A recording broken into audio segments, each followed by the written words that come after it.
ಥಾಯ್ಲೆಂಡ್ನಲ್ಲಿ air India ವಿಮಾನ ಭೂಸ್ಪರ್ಶ 156 ಪ್ರಯಾಣಿಕರಿದ್ದಂಥ air India ವಿಮಾನ ಮತ್ತೊಂದು ಏರ್ ಇಂಡಿಯಾ ವಿಮಾನ ತುರ್ತು ಭೂಸ್ಪರ್ಶ ಆಗಿದೆ.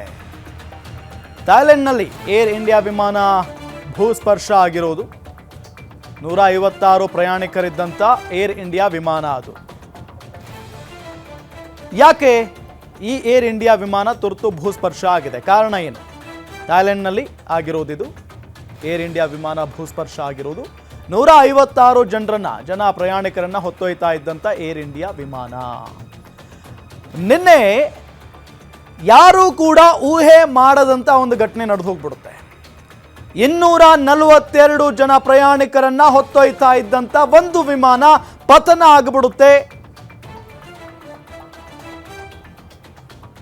ಒಬ್ಬರೇ ಒಬ್ಬರು ಪವಾಡ ಸದೃಶದ ರೀತಿಯಲ್ಲಿ ಬದುಕುಳಿತಾರೆ. ಒಬ್ಬರೇ ಒಬ್ಬರು ಅವರು ಬದುಕುಳಿದಿದ್ದೇ ಅಚ್ಚರಿ. 241 ಜನ ಜೊತೆಗೆ ಹಾಸ್ಟೆಲ್ನಲ್ಲಿದ್ದಂಥ 24 ಜನ ಸಾವನ್ನಪ್ಪಿದ್ದಾರೆ. ಟೋಟಲ್ ಆಗಿ 265 ಜನ ನಿನ್ನೆ ಸಾವನ್ನಪ್ಪಿರುವುದು.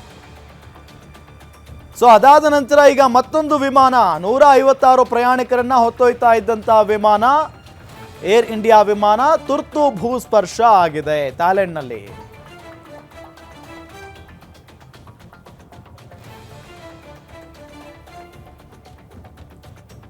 ಗಮನಿಸ್ತಾ ಇದ್ದೀವಿ, ಇಲ್ಲಿ ತುರ್ತು ಭೂಸ್ಪರ್ಶ ಆಗಿರೋದು ಥಾಯ್ಲೆಂಡ್ನಲ್ಲಿ ವಿಮಾನ.